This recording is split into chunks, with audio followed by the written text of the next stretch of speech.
टमाटर टमाटर, ताजे ताजे टमाटर, भिंडी टमाटर। ये टमाटर तो 3 दिन से बिक ही नहीं रहे।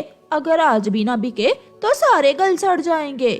कुकू बेटा, मैं अभी सब्जी लेकर आती हूँ। मम्मा आलू लाना, मैं आज आलू खाऊंगा। हाँ हाँ, मैं आज आलू लेने ही जा रही हूँ। चिड़िया गोरी कव्वी की सब्जी की दुकान पर जाती है। गोरी बहन, आलू का क्या भाव है? चिड़िया, आलू तो खत्म हो गए हैं, तुम ये टमाटर ले जाओ। नहीं नहीं, मेरा कुकू तो आज आलू ही खाना चाहता है। ये टमाटर सस्ते भी हैं और ताजे भी। चिड़िया, 100 रुपए में सारे ही ले जाओ। नहीं गोरी बहन, मैं किसी और दुकान से आलू ले लेती हूँ। छोटी चिड़िया, कितनी बार प्यार से मैंने कहा है तुमसे ये टमाटर ले लो, और तू है कि मानती ही नहीं। चल ले ये टमाटर, तू आज टमाटर ही खाएगी वरना मुझसे मार खाएगी तू।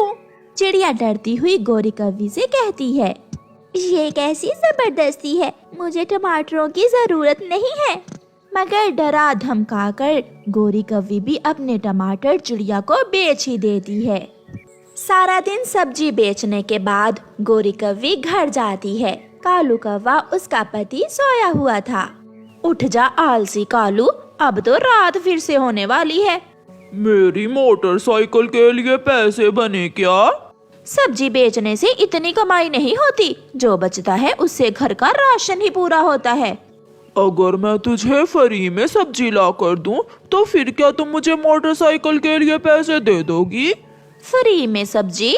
क्या तेरे बाप के सब्जी के खेत हैं?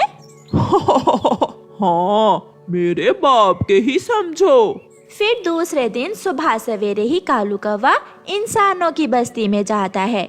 वो किसान के खेत में जाकर छुप कर बैठ जाता है और अपनी टोकरी में किसान की सब्जियां चुरा चुरा कर रखने लगता है। वो थोड़ी ही देर में टमाटर, प्याज और भिंडी चुरा लेता है। किसान थोड़ी दूर काम कर रहा था, उसे पता ही नहीं चलता और कौवा किसान की सब्जी चुरा कर भाग जाता है। मैं ले आया गोरी, लो अब ये सब्जी तुम सस्ते भाव में ही बेच दो। अब देखना कैसे दुगनी कमाई होती है। कालू जी, अगर मुफ्त में सब्जी ला ला कर बेचते रहे फिर तो हम दिनों में ही अमीर बन सकते हैं। अब ऐसा ही होगा, अब मैं लूंगा मोटरसाइकिल। उस दिन के बाद कालू कौवे ने तो काम ही बना लिया था।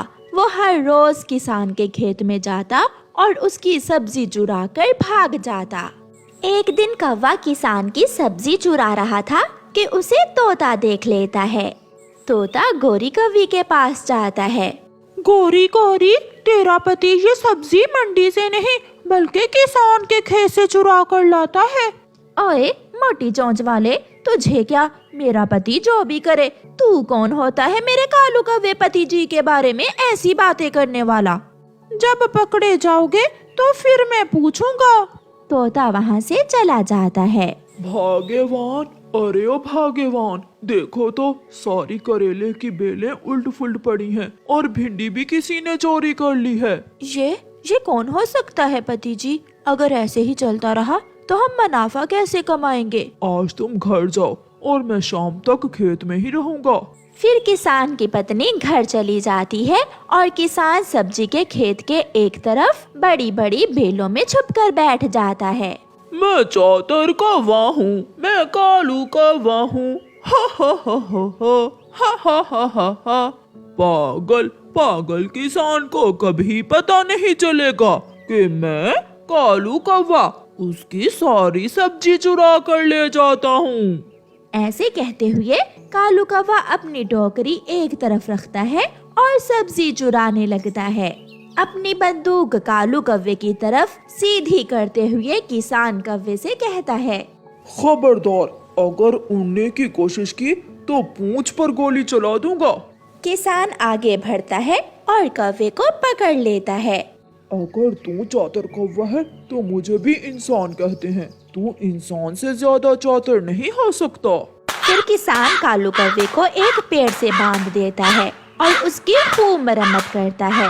ऊंचे पेड़ पर बैठे चिड़िया और तोता कौवे को देखकर वहां आते हैं और किसान की विनती करके उसकी जान बचाते हैं। ऐसे कालू कौवे को चोरी करने की सजा मिलती है। प्यारे दोस्तों, इस कहानी को लाइक, अपने दोस्तों के साथ शेयर और चैनल को सब्सक्राइब करना बिल्कुल मत भूलना।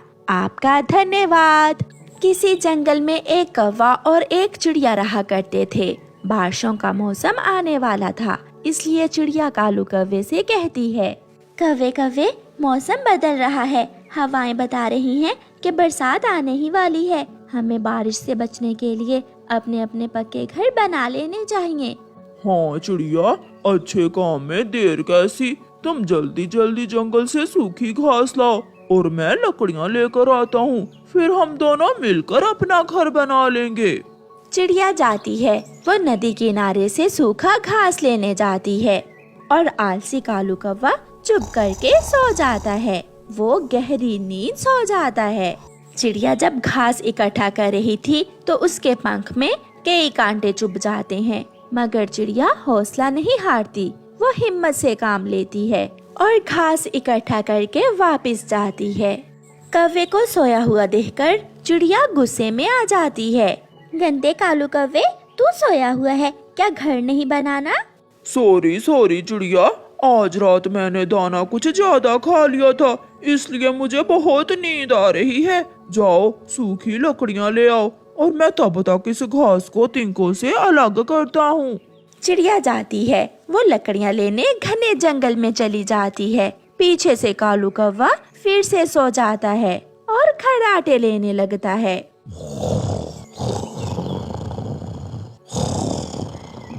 चिड़िया चिड़िया, क्या तुमने अपना पक्का घर बना लिया है? नहीं, कहाँ तोते, अभी कहाँ। मैं और कालू कौवा मिलकर घर बनाने का काम कर रहे हैं। ये सुनकर तोता हंसने लग जाता है। अरे तोते भैया, तुम हंसने क्यों लग गए? मैं अभी अभी उधर से ही आ रहा हूँ। कालू कौवा तो खर्राटे लिए सो रहा है। ये सुनकर चिड़िया वापस भागती है। बेशरम कालू कौवे, अब मैं तेरा कभी एतबार नहीं करूँगी। तू मुझे काम पर लगाता है और खुद सो जाता है। तेरे जैसे आलसी कौवे के साथ मैं नहीं अब रहने वाली। कौवा फिर से नाटक करता है। चिड़िया चिड़िया, सुंदर चिड़िया, जो हुआ मुझे माफ कर दो। आपके बाद मैं मेहनत करूँगा। मैं लकड़ियाँ जोड़कर कील लगाता हूँ, तब तक तुम दाना ले आओ। वो ऐसा है ना कि जब भी मैं काम करता हूँ मुझे भूख बहुत लग जाती है। फिर चिड़िया दाना लेने चली जाती है और कौवा 2-4 तिनके जोड़कर फिर से सो जाता है। वो इतना आलसी था कि हर समय सोया ही रहता था। जब चिड़िया दाना लेकर आती है तो कौवा फिर से सोया हुआ था। तुम फिर सोगे? इसका मतलब तुम नहीं सुधरोगे। मैं भूल गया था, आगे का काम मैं भूल गया था। चिड़िया, अब तुम ही बताओ, अगर मैंने कोई लकड़ी उल्टी फुल्टी लगा दी तो घर टूट जाएगा और हम दोनों मरेंगे। ठीक है, तुम दाने का ख्याल रखो और मैं घर की लकड़ियाँ जोड़ती हूँ। फिर चिड़िया काम पर लग जाती है और कालू कौवा चिड़िया का लाया हुआ सारा ही दाना खा लेता है। चिड़िया घर बना लेती है। अरे कालू कौवे, दाना कहाँ गया? दाना दाना तो मेरे पेट में है और मैं गया घर के अंदर। कौवा ऐसे कहते हुए जल्दी से घर के अंदर जाकर अंदर से कुंडी लगा लेता है। कौवे कौवे, दरवाजा खोलो। दुष्ट कौवे, मैंने मेहनत की, मैं घास लाई, लकड़ियाँ लाई, घर बनाया और तुमने कब्जा कर लिया। ये न्याय नहीं है। खिड़की से कौवा बोलता है। तुम्हें किसने कहा था कि मुझ जैसे कौवे पर एतबार करो? अब तुम मरोगी तेज बारिश में। मौसम खराब हो रहा था। चिड़िया डरी हुई थी। वो उड़ती है। चिड़िया बारिश शुरू होने से पहले पहले अपने लिए कोई आश्रय ढूंढना चाहती थी। चिड़िया उड़ती हुई इंसानों की बस्ती की तरफ चली जाती है। वहाँ एक कुम्हार मिट्टी के मटके बना रहा था। एक बड़ा मटका देखकर चिड़िया को विचार आता है। अगर मैं इस कुम्हार इंसान से एक मटका ले लूं, तो मैं इसे अपना घर बनाकर बारिश से बच सकती हूँ। चिड़िया कुम्हार के पास जाती है। कुम्हार कुम्हार, अगर मैं मिट्टी गूंदने में तुम्हारी मदद करूं, तो तुम बदले में मुझे एक मटका दे दोगे? हाँ, मैं भी थक गया हूँ।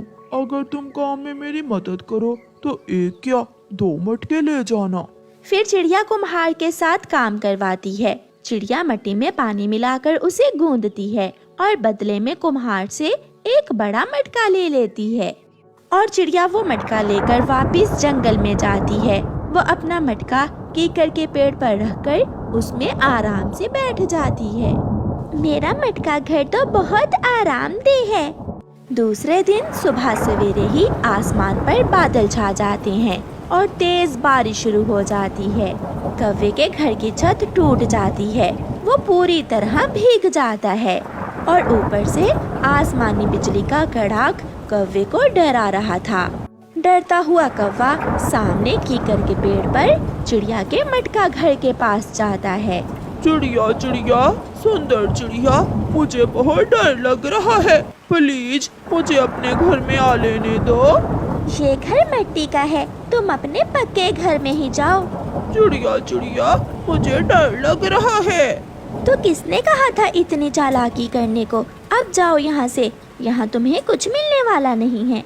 फिर कौवा सारी रात पेड़ की डाल पर बैठकर गुजारता है और चिड़िया आराम से अपने मटका घर में मीठी नींद सोई रहती है। प्यारे दोस्तों, इस कहानी को लाइक, अपने दोस्तों के साथ शेयर और चैनल को सब्सक्राइब करना बिल्कुल मत भूलना।